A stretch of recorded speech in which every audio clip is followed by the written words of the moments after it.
Puji Tuhan. Nah saudara, hari ini kita akan melanjutkan pembahasan tentang Rooted as His Disciple bagian yang kedua, di mana kita mempelajari perkataan Yesus dalam kitab Lukas pasal 9 ayat 24 sampai 26. Nah di bagian yang kedua ini saudara, kita sedang membahas alasan atau perkataan Yesus dari sebuah pertanyaan yang sangat penting. Mengapa hidup sebagai murid Kristus itu layak untuk dijalani? Mengapa kalau saya mau mengikut Kristus, saya menyangkal diri, memikul salib dan mengikutnya sampai akhir hidup saya, itu sebuah kehidupan yang layak dijalani. Dan minggu lalu kita sudah melihat jawaban Yesus yang pertama melalui ayat yang ke-24. Coba kita baca lagi bersama-sama yuk, kitab Lukas pasal 9 ayat 24. 1, 2, 3. Karena barang siapa mau menyelamatkan nyawanya, ia akan kehilangan nyawanya. Tetapi barang siapa kehilangan nyawanya karena aku, ia akan menyelamatkannya. Mungkin secara manusiawi, secara pikiran kita berpikir bahwa ketika mengikut Yesus, menyangkal diri, memikul salib, itu berarti kita sedang kehilangan banyak hal. Tapi dari perkataan Yesus ini menjadi sebuah penghiburan bagi kita, bahwa Yesus justru berkata sebaliknya. Bahwa ketika kita mengikuti Dia, memikul salib, yes, mungkin di dalam konteksnya memang memikul salib adalah sebuah jalan penderitaan. Kita mengikuti apa yang Yesus lakukan dalam hidupnya. Dia memberikan nyawanya bagi umat manusia. Artinya kita menyerahkan hidup kita kepada Kristus, saudara. Dan mungkin ketika kita melihat apa yang Yesus lakukan, kita berpikir, oh kayaknya saya akan kehilangan banyak hal. Gitu. Tapi kita sudah belajar bahwa ada orang yang berusaha untuk mempertahankan hidupnya. Yang sementara ini, ada orang-orang yang berusaha untuk menyelamatkan hidupnya, mempertahankan kekayaannya, kekuasaannya, dengan caranya sendiri, dengan kompromi dengan dosa. Kelihatannya sedang menyelamatkan hidupnya, tapi sebenarnya ia sedang kehilangan kehidupan yang sejati dan kekal itu. Sebaliknya orang yang menyerahkan hidup kepada Yesus justru akan menemukan kehidupan yang tidak diberikan oleh dunia. Ya. Kita belajar bahwa hidup yang sejati itu bukan hidup bicara hidup panjang umur, hidup nyaman, hidup tidak punya masalah, hidup selalu penuh kebersihan, bukan itu saudara. Tapi hidup yang sejati adalah hidup yang dipulihkan kepada tujuan Allah, dibebaskan dari kuasa dosa, dipimpin oleh Kristus dan diarahkan kepada kehidupan yang kekal. Nah itu yang kita pelajari di minggu yang lalu saudara, bahwa seorang murid akan menemukan hidup yang sejati ketika kita memilih untuk mengikut Yesus. Nah hari ini kita akan melihat alasan yang kedua dari perkataan Yesus, ya, yaitu bahwa ketika kita memutuskan untuk mengikut Yesus, saudara, maka kita murid-murid Tuhan akan menemukan harta yang paling berharga. Yuk kita baca ayatnya bersama-sama dalam kitab Lukas pasal 9 ayat 25, 1, 2, 3. Apa gunanya seorang memperoleh seluruh dunia tetapi ia membinasakan atau merugikan dirinya sendiri. Nah saudara, perkataan Yesus ini berkaitan dengan ayat 24 kita baca tadi saudara. Dan ayat 25 ini sangat menarik karena Yesus di sini sedang memakai sebuah bahasa yang sangat dekat dengan kehidupan sehari-hari. Yaitu bahasa perdagangan saudara. Kalau kita lihat next slide, ya, dikatakan apa gunanya? Kalau dalam terjemahan bahasa Indonesia sehari dikatakan apa untungnya seorang memperoleh seluruh dunia tetapi ia membinasakan atau merugikan dirinya sendiri. Jadi Yesus memakai gambaran untung rugi di sini, saudara. Ya, jadi dari perkataan Yesus ini, Yesus sedang mengajak kita untuk menghitung untung dan ruginya secara rohani. Nah, untuk bisa mengerti lebih dalam, saya akan coba gambarkan seperti ini, saudara. Kenapa pentingnya untuk kita bisa menghitung, menilai, ya, untung dan rugi, ya. Kalau kita misalnya sedang pergi ke sebuah department store, gitu ya, seperti Matahari, Ramayana, gitu ya, atau misalnya kita ke Uniqlo, kita kan akan lihat, oh ada banyak baju yang kita suka, lalu kita mulai ambil satu, Kita lihat lagi, oh ada celana yang kita suka nih. Oh cocok dengan bajunya, oh kita ambil lagi. Oh ada jaket yang sesuai, oh kita ambil lagi. Gitu kan. Lalu misalnya kita lihat, oh ada tas juga, wah cocok nih. Gitu. Lalu kita lihat, wah ini ada sepatu yang saya tunggu-tunggu nih. Ah kita ambil lagi sepatunya saudara. Ya kan. Lalu sampai di kasir, kita pasti senang sekali karena kita melihat banyak sekali barang yang akan kita bawa pulang. Ya. Tetapi orang yang bijaksana pasti nggak akan hanya berkata bahwa, wah berapa banyak barang nih bisa saya bawa pulang nih, enggak. Tapi orang bijaksana pasti akan berkata, berapa ya harga yang harus saya bayar untuk bawa pulang ini semua. Karena itu biasanya saudara, kalau misalnya kita belanja, pasti mungkin apakah mbaknya ngasih struknya dulu, atau mungkin kita lihat struknya dulu. Boleh lihat struknya mbak, gitu. Tujuan apa? Untuk kita ngecek, gitu kan. Oh apakah barang yang tercantum ini sesuai nggak dengan yang kita ambil gitu. Jumlahnya benar nggak? Dan yang paling penting ya tadi, berapa ya total harga yang harus kita bayar. Ternyata setelah kita melihat total harganya, mulai kita berpikir, kalau saya ambil semua ini, pasti pulang dari tempat ini, saya beli Indomie 1 dus. Karena untuk persiapan sampai akhir bulan. Udah gak cukup lagi gitu kan. Tapi itu sebuah pemikiran yang sangat baik, sangat penting ya. Untuk kita bisa melihat struktur itu dan bertanya dengan serius. Apakah barang-barang yang saya ambil semua ini, saya perlukan gak ya? Apakah barang-barang yang saya ambil ini sebanding gak ya dengan harga yang harus saya bayar? Mungkin kalau dalam gambaran tadi, rela gak saya ya mungkin sampai akhirnya makan Indomie selama 1 bulan ini? Jadi memang itu sebuah perhitungan yang harus dilakukan saudara. Nah perkataan Yesus di ayat 25 ini kurang lebih seperti itu saudara. Yesus memakai bahasa untung dan rugi, ia mengajak kita untuk melihat bukan hanya apa yang akan kita peroleh, yang bisa kita peroleh dalam hidup ini, tapi juga harga yang harus kita bayar untuk memperolehnya. Nah Yesus berkata, apa sih gunanya, apa sih untungnya memperoleh seluruh dunia? Nah frasa seluruh dunia saudara, itu adalah bahasa hiperbola. Ya, artinya dilebih-lebihkan.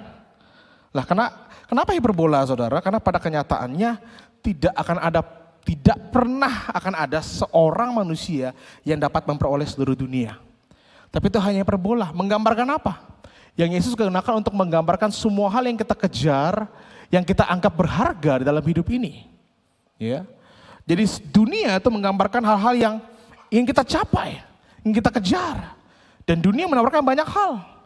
Apakah itu kekayaan, apakah itu kekuasaan, apakah itu jabatan, apakah itu kenyamanan, gitu ya. Dan Yesus kayak berbicara gini, andaikan, anggap aja kita itu benar-benar bisa beroleh semuanya. Memperoleh seluruh dunia ini. Ya. Dengan kata lain Yesus memberikan sebuah gambaran keberhasilan saudara yang maksimal. Yesus bukan berkata bagaimana kalau seorang mencoba memperoleh seluruh dunia tapi gagal. Bukan itu. Tapi dia berkata anggap kalau kita ini benar-benar berhasil. Bayangkan kalau kita bisa mendapatkan seluruh dunia itu. Nah sekarang Yesus bilang coba lihat struknya. Perhatikan betul struknya. Nah coba kita lihat struknya sama-sama saudara. Next slide. Struk belanja keuntungan duniawi. Kekayaan. Mungkin dalam hidup ini kita berusaha atau mengejar itu dan kita seandainya mungkin kita memperolehnya, checklist. Kenyamanan, checklist. Popularitas, checklist. Penerimaan manusia, checklist. Kekuasaan, checklist. Artinya hal-hal yang ditawarkan dunia kita bisa dapat itu semua. Kita bisa memperoleh itu semua. Lalu mungkin ada yang bertanya, saudara bertanya, memang apa yang salah dengan memperoleh itu semua, Pastor? Saudara, kekayaan, kenyamanan, apakah itu penerimaan atau kekuasaan, gak ada yang salah dengan hal itu, saudara. Masalahnya bukan pada semua hal tersebut. Hal ini berkaitan dengan pembahasan minggu lalu, saudara. Yang menjadi masalah adalah ketika untuk memperoleh seluruh dunia itu, untuk mempertahankan seluruh dunia itu, kita mulai apa? Mengorbankan kesetiaan kita kepada Kristus. Yang jadi persoalan adalah ketika untuk memperoleh seluruh dunia itu, kita mulai kompromi dengan dosa. Gak apa-apa lah aku, yang penting aku dapat untung. Sekalipun harus mengorbankan hati yang jujur di hadapan Tuhan. Gak apa-apa lah, yang penting aku bisa diterima oleh teman-temanku. Gak apa-apa lah untuk aku merokok, untuk aku mabuk. Atau misalnya gak usah terlalu Kristen-Kristen banget lah. Gitu. Gak apa-apa lah aku misalnya berusaha sekuat tenaga untuk dapat jabatan ini. Walaupun aku harus jatuhin orang lain. Gak apa-apa lah. Gitu. Di situ awalnya baik saudara, tapi hati ini seperti saya katakan minggu lalu. Hati ini dia mudah berbelok. Di mana yang awalnya kekayaan, kekuasaan itu gak ada salahnya di situ. Tapi sekarang dia menempati tempat yang utama dalam hidup kita. Dia menjadi yang tertinggi, di mana Kristus sudah digeser saudara. Nah ketika untuk memperoleh, untuk mempertahankan semua keuntungan duniawi itu, seluruh dunia itu, kita mulai menggeser Kristus. Nah di sini Yesus sedang kasih tahu, coba kamu cek struknya betul-betul. Yesus tidak meminta untuk kita melihat apa yang bisa kita dapatkan dari dunia ini, enggak. Tapi dia minta untuk kita lihat dengan serius apa yang harus kita korbankan untuk mendapatkannya. Berapa harga yang kita bayar untuk mendapatkannya.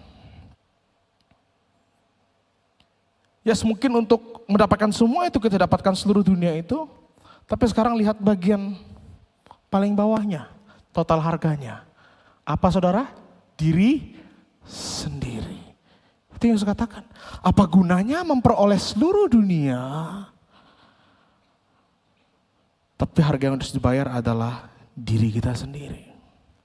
Kebinasaan merugikan diri sendiri. Jadi pertanyaannya, apakah itu untung? Apakah itu untung saudara? Rugi. Next slide. Ada stempelnya. Rugi saudara. Mengapa kita rugi saudara? Next slide lagi. Mengapa memperoleh seluruh dunia tetapi kehilangan dirinya sendiri itu disebut sebagai sebuah kerugian yang sangat besar. Ya. Nah kita akan melihat dari sebuah kisah saudara untuk kita bisa mengerti untung rugi secara rohani ini. Ya. Kalau saudara melihat ada gambar dua orang saudara, ya. Ada orang yang di sini agak kumal, ya. Dia memakai ada bawa panah gitu saudara ya. Lalu ada juga orang yang duduk habis masak sup sepertinya di sini dan sedang memberikannya. Ada yang tahu ini kisah siapa saudara? Esau dan Yakub. Ya, coba kita buka yuk Kejadian pasal 25 ayat 29. Ya.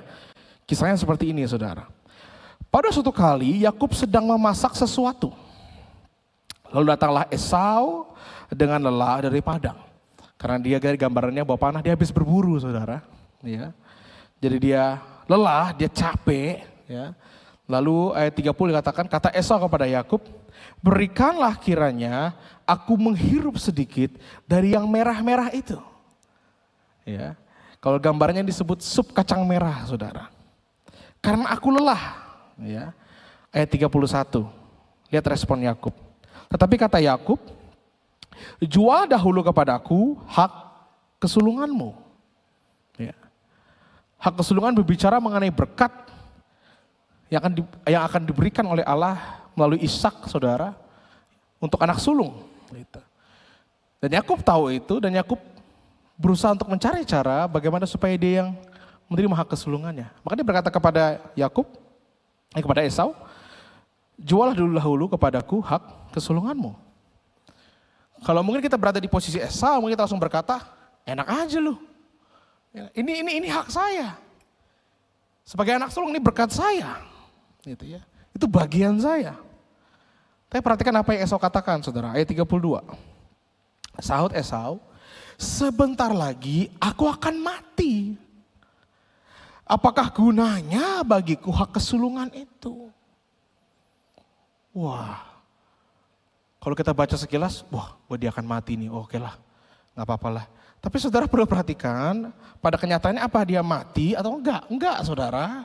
Yang dimaksud dari Esau di sini, dia sedang melebih-lebihkan gitu ya. Rasa apa? Rasa laparnya saudara. Itu apa dalam terjemahan bahasa Indonesia sehari-hari dikatakan seperti ini. Peduli apa hak itu bagi saya? Apa saudara? Saya lapar setengah mati. Jadi Esau tuh habis berburu, dia tuh lapar banget. Ya, lapar banget, dan dia pengen makan saudara. Tapi laparnya itu bukan lapar yang udah nggak bisa bergerak, udah sekarat, terbaring, udah nggak ada tenaga lagi, bukan saudara. Ya, tapi memang dia lapar banget. Dan rasa lapar itu nyata saudara. Dan masakan dari Yakub itu dapat memberi dia sebuah kepuasan. Dapat menghilangkan rasa laparnya. Dia perhatikan ini saudara.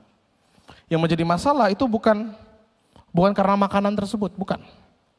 Yang menjadi masalah saudara, makanan itu nilainya tidak sebanding dengan hak kesulungan itu. Makanannya nilainya itu nilai yang sementara saudara. Setelah dia makan, mungkin dalam 5 menit udah habis, yes memang ada rasa kenyang. Tapi mohon maaf apa saudara, setelah itu langsung jadi feses dia. Gitu aja. Jadi apa yang Esau tukarkan itu hanya untuk hal yang sementara. Habis nanti dia lapar lagi. Ya. Lalu ayat 33, perhatikan. Kata Yakub, bersumpahlah dahulu kepadaku. Maka bersumpahlah Esau kepada Yakub, dan perhatikan ini, dan dijualnyalah hak kesulungan Esau kepada Yakub. Perhatikan kata dijual saudara. Dijual artinya ada sebuah transaksi di situ, ada sebuah pertukaran di situ saudara. Esau memperoleh sesuatu, tapi dia juga melepaskan sesuatu saudara. Esau memperoleh sup kacang merah itu, tapi dia melepaskan hak kesulungannya saudara. Berkat yang bisa menyertai dia sampai akhir hidupnya. Tapi dia rela lepaskan itu hanya untuk makanan, hanya untuk semangkok sup kacang merah. Nah saudara, kalau saudara lihat cerita ini, Esau itu untung atau rugi? Untung atau rugi saudara? Rugi. Bukan karena ia tidak mendapatkan apa-apa. Ia dapatkan sesuatu, ia makan sampai kenyang. Ia dipuaskan pada waktu itu. Tapi Esau rugi karena nilai makanan yang sementara tidak sebanding dengan hak kesulungan yang ia lepaskan. Namun demi memuaskan keinginan sesaat itu, Esau rela melepaskan sesuatu yang mempunyai nilai yang jauh lebih besar. Nah, mengapa Esau bisa melakukan itu, saudara? Kita lihat ayat 34. Dikatakan seperti ini. Lalu Yakub memberikan roti dan masakan kacang merah itu kepada Esau. Ia makan dan minum, lalu berdiri dan pergi. Perhatikan, demikianlah Esau memandang apa saudara? Ringan hak kesulungan itu. Esau di sini, kalau sebagai seorang bisnismen, dia udah salah perhitungan saudara. Untung ruginya udah salah saudara. Ia menganggap makanan yang sementara itu sebagai sebuah keuntungan yang besar. Tetapi memandang hak kesulungannya sebagai sesuatu yang ringan, yang tidak terlalu bernilai saudara. Nah ini juga yang menjadi alasan mengapa Yesus mengatakan kita merugikan dirinya sendiri. Yesus bilang, apa gunanya memperoleh seluruh dunia? Karena kita akan merugikan dirinya sendiri. Karena yang hilang bukan sesuatu yang kita miliki saudara. Namun yang hilang adalah diri kita sendiri. Yang nilainya jauh lebih berharga dibanding seluruh dunia yang kita beroleh. Itu mengapa kalau kita berusaha untuk mempertahankan, memperoleh seluruh dunia itu, dengan mengorbankan Yesus, saudara, sebenarnya yang rugi itu adalah kita. Rugi. Dan bukan rugi lagi, rugi banget. Bilang di kanannya, rugi banget. Ya.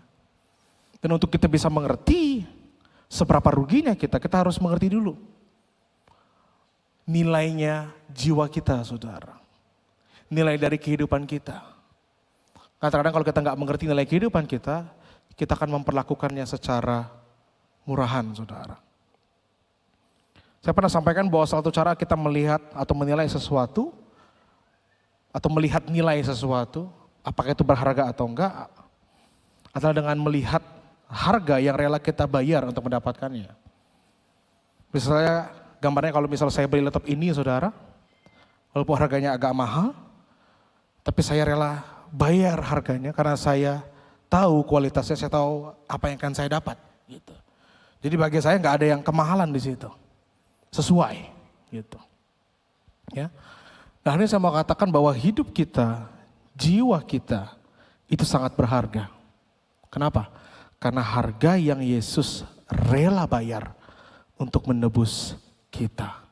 Coba kita baca kitab 1 Petrus pasal 1 ayat 18 sampai 19. 1 Petrus 1 ayat 18 sampai 19. Kita baca bersama-sama ya saudara, 1, 2, 3. Sebab kamu tahu bahwa kamu telah ditebus dari cara hidupmu yang sia-sia, yang kamu warisi dari nenek moyangmu itu, bukan dengan barang yang fana, bukan pula dengan perak atau emas. Ayat 19, melainkan dengan darah yang mahal, yaitu darah Kristus, yang sama seperti darah anak domba, yang tak bernoda dan tak bercacat. Yang percaya katakan amin. Kata ditebus artinya kita dibeli, dibebaskan dengan membayar sebuah harga. Dan harganya dikatakan sangat mahal. Yaitu dengan darahnya, artinya dengan nyawanya saudara. Menjadi tebusan bagi kita. Bukan karena kita sempurna, bukan karena kita sudah hidup benar, tapi karena kita diciptakan serupa dan segambar dengan Dia. Dan oleh karena kasih karunia-Nya, Dia menebus hidup kita. Dia rela mati untuk kita. Itu mengapa saya mau katakan engkau itu begitu berharga di mata Tuhan. Amin.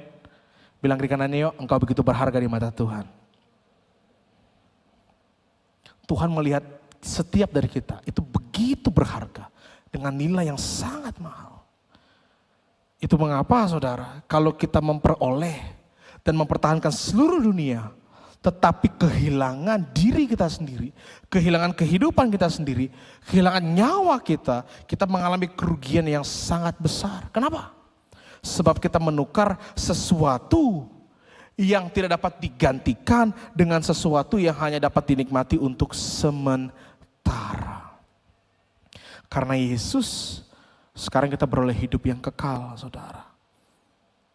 Tapi kalau kita tetap memperoleh, tetap mempertahankan seluruh dunia itu dengan mengorbankan kesetiaan kepada Kristus, kita sedang menukar yang kekal itu dengan yang sementara. Itu mengapa seorang teolog namanya John Gill, saudara, dia mengatakan bahwa pertukaran ini sebagai sebuah a miserable bargain. Sebuah transaksi, sebuah pertukaran yang sangat menyedihkan. Kenapa? Karena nilai yang kita lepaskan, hidup kita itu jauh lebih besar daripada nilai yang kita peroleh. Itu mah penting bagi kita untuk kita cek hidup kita.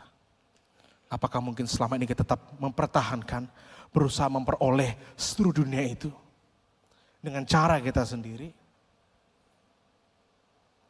dengan mengorbankan Kristus, tapi saya tahu bahwa yes, memang kadang-kadang kita seperti itu. Karena kita masih hidup dalam dunia yang fana ini, tubuh yang fana ini, masih ada keinginan daging, saudara. Itu mengapa mungkin pertanyaan refleksi hari ini bagi setiap kita. Next slide. Apa seluruh duniamu? Karena setiap orang pasti punya dunia yang berbeda-beda. Dunia yang kita anggap begitu berharga. Yang kita sampai kita kejar, kita takut kehilangan. Yang kita anggap begitu penting sampai kita bersedia mengorbankan Kristus untuk mendapatkannya atau mempertahankannya. Setiap dari kita pasti ada seluruh dunia itu. Dan berbeda-beda setiap orang. Ada orang yang dunianya adalah uang, kekayaan. Maka dia rela untuk mendapatkan semuanya itu. Walaupun harus mengorbankan Kristus. Mungkin bagi seseorang, dunianya adalah mungkin pengakuan, penerimaan dari temannya, dari kelompoknya. Gitu. Mungkin bagi seorang pekerja, dunianya adalah jabatan, promosi. Sampai kita rela lakukan hal-hal, sampai kita berusaha untuk mendorong batas-batas, sampai kita berusaha, it's okay lah untuk kompromi dengan dosa. Apa dunia yang mungkin selama ini kita berusaha kejar, saudara? Apa? Saudara harus kita sama-sama cek kehidupan kita. Karena pasti ada. Bagi hamba Tuhan mungkin pelayanan ini adalah dunianya. Yang kadang lebih diutamakan daripada Kristus. Maka ada orang-orang yang sibuk mainnya Tuhan tapi enggak bangun hubungannya dengan Tuhan. Setiap dari kita pasti ada dunianya masing-masing, saudara. Tapi satu hal yang ingin saya sampaikan hari ini juga, seluruh dunia yang orang dunia kejar, yang orang di sekeliling kita kejar, yang orang dunia agung-agungkan, yang orang dunia impikan, saya mau katakan itu tidak lebih daripada semangkok. Seperti tadi ketika Esau inginkan semangkok sup kacang merah itu, saudara. Saya mau katakan hari ini seluruh dunia itu bagi Tuhan itu kayak hanya cuma semangkok ini, saudara. Karena jika dibandingkan dengan Kristus dan hidup yang kekal, seluruh dunia itu enggak lebih daripada semangkok. Gambarnya semangkok makanan yang pasti juga akan habis. Karena seluruh dunia itu bersifat sementara, saudara. Bersifat sementara. Kalau begitu apa yang harta sesungguhnya? Kalau seluruh dunia yang ditawarkan oleh dunia ini adalah hanya bicara mengenai hal yang sementara, hanya seperti semangkok kecil saja. Kalau begitu apa harta yang sesungguhnya? Dan saya mau katakan hari ini adalah bahwa Yesus Kristus, next slide. Yesus Kristus adalah harta yang terbesar yang kita punya. Yang percaya katakan amin. Kristus jauh lebih berharga, saudara, daripada seluruh dunia. Itu mengapa Paulus dalam kitab Filipi pasal 3 ayat 4 dalam terjemahan sederhana Indonesia, saya akan bacakan bagi saudara. Dikatakan seperti ini, kalau guru-guru palsu itu merasa bahwa mereka sudah benar di mata Allah karena hal-hal jasmani seperti itu, atau karena status mereka dalam agama Yahudi, Paulus katakan, maka saya lebih pantas lagi berbangga atas hal semacam itu. Ayat 5, saya disunat waktu berumur seminggu. Saya keturunan Israel dari suku Benyamin. Saya orang Ibrani murni karena orang tua saya keduanya Ibrani. Saya juga anggota kelompok Farisi sehingga jelas bahwa saya sangat mentaati semua hukum Taurat. Saya pun begitu semangat berjuang mempertahankan agama Yahudi sehingga pernah menganiaya orang-orang yang percaya kepada Yesus. Pada waktu itu semua orang Yahudi bersaksi bahwa saya hidup benar dan tanpa noda menurut hukum Taurat. Ayat 7. Memang dulu saya bangga dan merasa beruntung karena semuanya itu. Nah saudara, bagi Paulus statusnya, pendidikannya, asal usulnya, reputasinya, prestasi keagamaannya, itu dunianya yang dia berusaha kejar, yang dia impikan, saudara. Namun setelah mengenal Kristus, cara Paulus menilai semuanya itu berubah, saudara. Bukan berarti pendidikan, prestasi atau kedudukan itu salah, enggak. Masalahnya adalah Paulus dulu pernah menjadikan semuanya itu sebagai dasar kebanggaan dan kebenarannya di hadapan Allah. Paulus mengira semua yang dimilikinya dapat membuat dia benar di hadapan Tuhan. Tapi ternyata semua itu tidak dapat menyelamatkannya. Karena itu Paulus berkata, dan lagi ke ayatnya, memang dulu saya bangga dan merasa beruntung karena semua itu. Tapi sekarang setelah saya mengenal Kristus, saya menganggap semua hal itu tidak berguna. Karena sekarang saya hanya berbangga atas apa yang sudah Kristus kerjakan. Ayat 8, bukan hanya itu, saya bahkan menganggap segala sesuatu tidak ada artinya bila dibandingkan dengan apa yang saya miliki sekarang. Yaitu mengenal penguasa kita, pencipta kita, Kristus Yesus. Karena Kristus, semua yang dulu saya banggakan, sekarang saya anggap tidak ada artinya dan sama saja dengan sampah. Kita baca sama-sama yuk. Mengenal Kristus jauh lebih berarti. Sekali lagi yuk, mengenal Kristus jauh lebih berarti. Sekali lagi yuk, mengenal Kristus jauh lebih berarti. Kita beri kemuliaan bagi Tuhan yang dahsyat, saudara. Paulus bukan hanya berkata bahwa Kristus lebih berharga daripada sebagian hidupnya, enggak. Ia berkata bahwa segala sesuatu atau yang Yesus gambarkan seluruh dunia itu enggak berarti bila dibandingkan dengan pengenalan akan Kristus. Kita enggak bisa pungkiri memang dunia itu dapat memberikan kita kenyamanan. Dunia dapat memberikan kita pengakuan. Dunia dapat memberikan kita kesenangan. Dunia dapat memberikan kita keuntungan. Tapi semua itu tidak dapat menyelamatkan kita. Hanya Yesus Kristuslah yang dapat menyelamatkan saya dan saudara yang percaya, katakan amin. Karena itu saudara, Kristus itu bukan hanya salah satu harta atau yang kita anggap berharga di antara banyak harta dalam hidup kita. Enggak. Yesus Kristus adalah harta yang terbesar, yang terutama di dalam kehidupan kita. Yang percaya katakan amin. Itu mengapa satu pesan penting saudara buat hari ini bagi setiap kita. Next slide.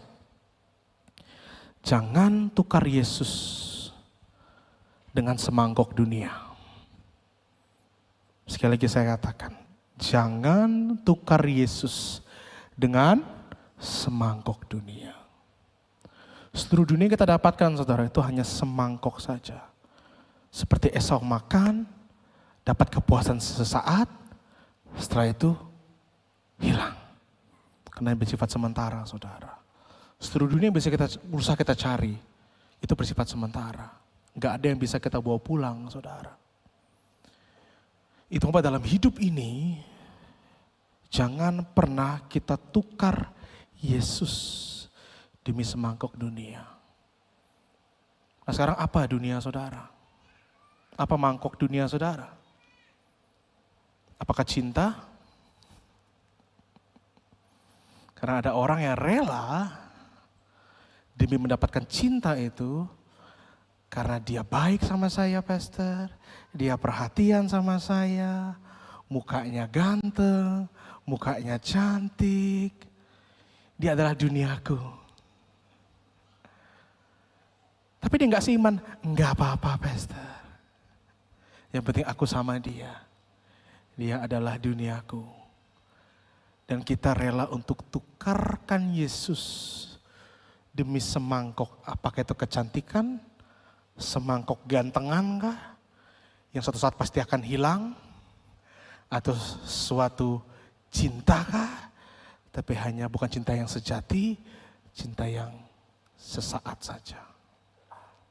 Tapi saya mau katakan hari ini, jangan tukar Yesus demi cinta. Jangan tukar Yesus hanya demi orang yang baik sama kamu. Jangan tukar Yesus hanya demi orang yang perhatian sama kamu. Karena ingat, Yesus udah lebih dulu mati bagi kamu. Amin. Yesus sudah apa? Mati terlebih dahulu bagi kamu. Mungkin kalau ada yang berkata, kamu ikut aku yuk. Hidupmu pasti aman, hidupmu pasti tenang. Aku akan jamin semuanya. Tapi ikut aku yuk, pindah agama. Pindah ke Kristenan. Lalu saudara harus berkata begini, mohon maaf nih, boleh mati dulu gak di atas kayu salib? Kenapa? Karena kita udah terima terlebih dahulu. Ada pribadi yang begitu mengasihi kita, yang udah mati dulu di kayu salib bagi kita. Amin.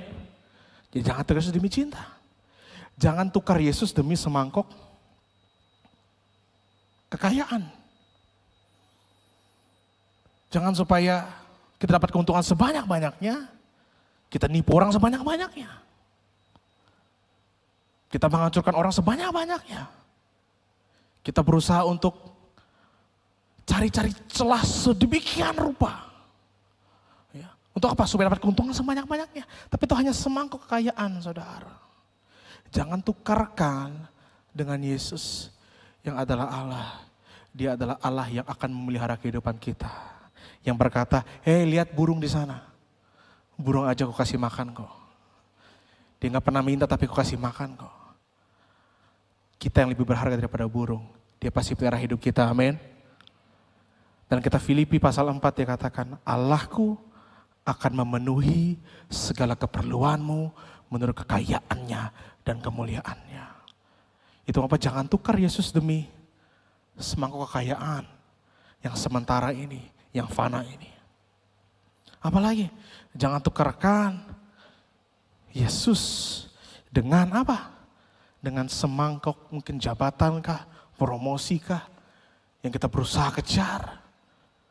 Gak apa-apa lah kita injak teman rekan kerja kita. Gak apa-apa lah kita fitnah rekan kerja kita. Supaya apa? Supaya kita dapat semangkuk jabatan ini. Saya mau katakan kerjalah dengan integritas. Amin. Kalau dunia gak angkat kita, Tuhan yang angkat kita. Amin. Ya. Jadi jangan takut saudara. Ya. Jangan karena hanya semangkuk kecil ini yang bersifatnya sementara, kita mau tukarkan Yesus di dalam kehidupan kita, saudara. Jangan tukar Yesus. Bilang kiri kanannya, yuk, jangan tukar Yesus.